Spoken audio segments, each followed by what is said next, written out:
Understanding newer operating systems. The client version of Windows is the version that is purchased and installed on personal computers that include desktop computers, laptops, workstations, and tablets. Windows Server operating systems are purchased and installed on standalone physical servers, blades, and virtual machines. Windows XP unified the consumer-oriented Windows 9 X series with Windows NT/2000, while introducing a redesigned user interface, including the Start menu, Internet Explorer 6, and remote assistant functionality. As a result, Windows XP became one of the most popular client operating systems in history. Later, Microsoft attempted to replace Windows XP with Windows Vista, which had an updated graphical user interface and improved security. Unfortunately, Windows Vista was not well received and it failed to overtake Windows XP. To overcome the shortcomings of Windows Vista, Microsoft released Windows 7, which gave increased performance, a more intuitive interface, and fewer user account control pop-ups.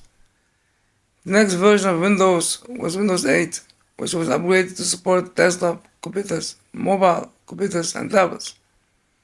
More optimized for touchscreens, it replaced the Start button and menu with the Start screen. A new platform for developing apps, and the Windows Store.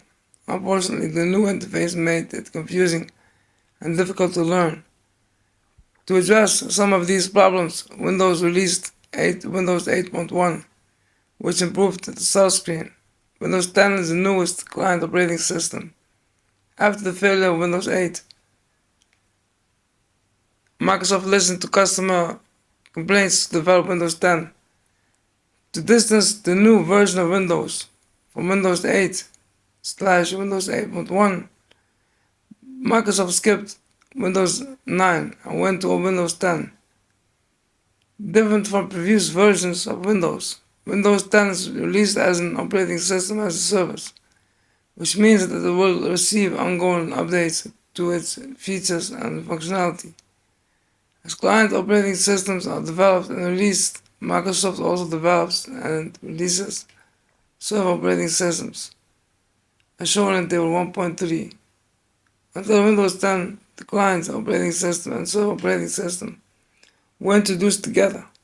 Although client and server operating systems can provide and request services, server operating systems can provide additional services and can service many more clients simultaneously.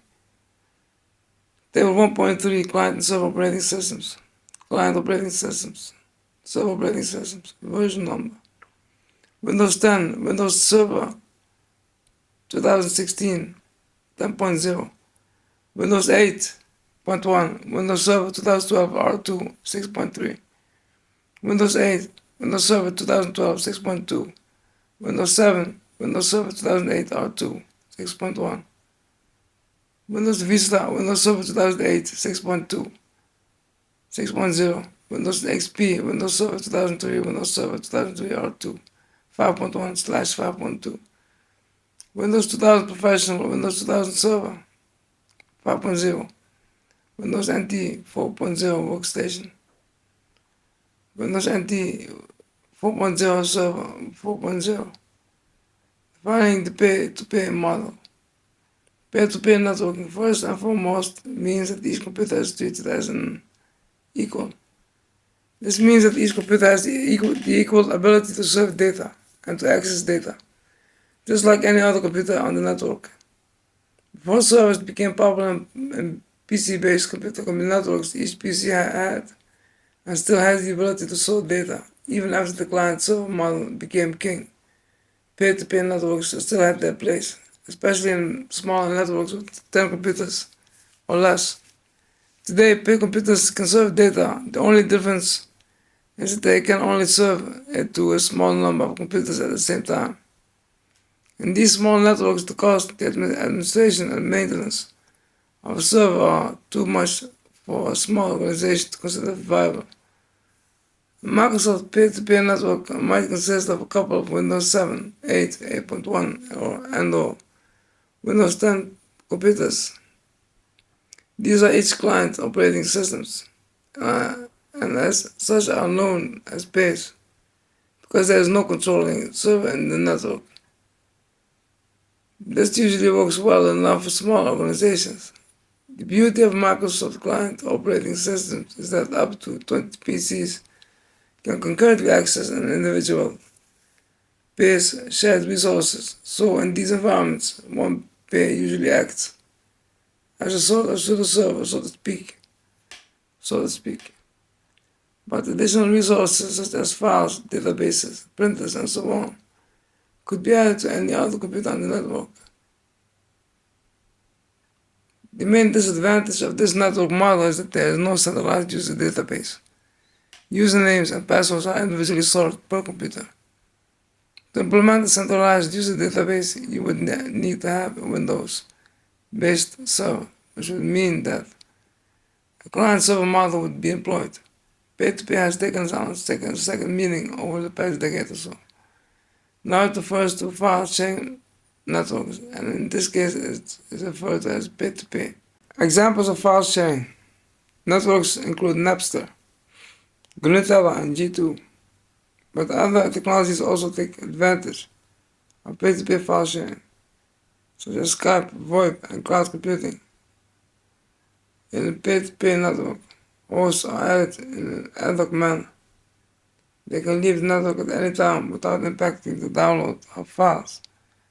Many peers can contribute to the availability of files and resources.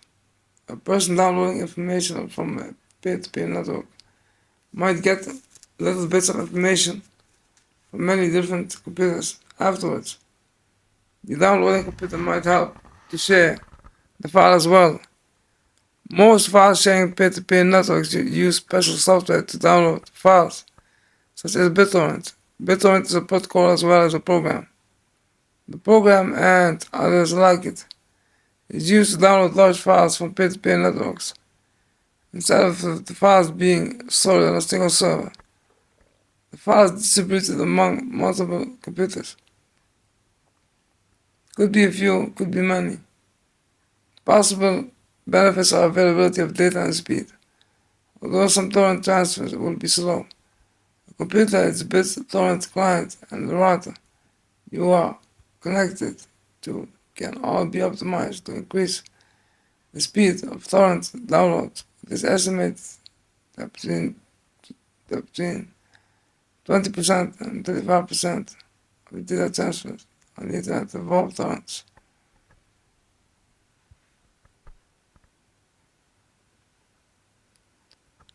Another benefit of the BitTorrent client is that you can line up a large number of downloads from one torrent location or multiple locations, and just let your computer download them while you do other things. A file is stored on one or more computers. Then as client pays download that file or portions of the file, they are automatically set up to distribute the file or portions of the file. This way, more and more computers are added to the swarm, making the availability of the file much greater. Computers are set up to automatically distribute the file. It's the default setting, but you can turn off seeding distribution in your client. You could also block it at your firewall.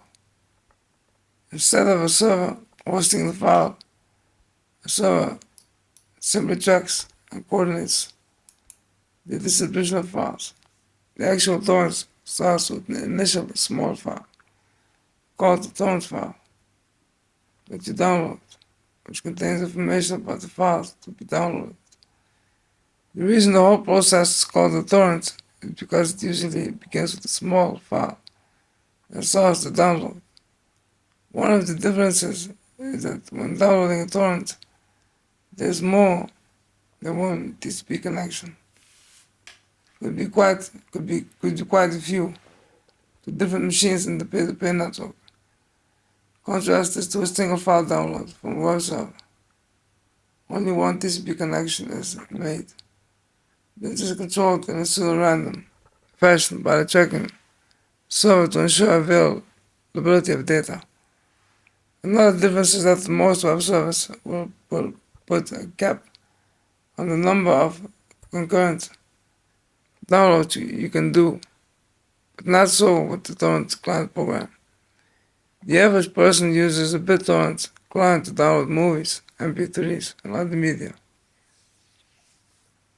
Sometimes these are distributed with the consent of the owner. Other times, and quite often, they are illegally seeded, stored, and distributed, as well as downloaded. An example of legitimate usage is the World of Warcraft. The owners of it used the Blizzard BitTorrent to distribute just about everything involved. PS3 and other consoles are doing the same type of thing. D-Link and other equipment companies are embracing torrent technology as well. Skill summary is next. Skill summary. Skill summary.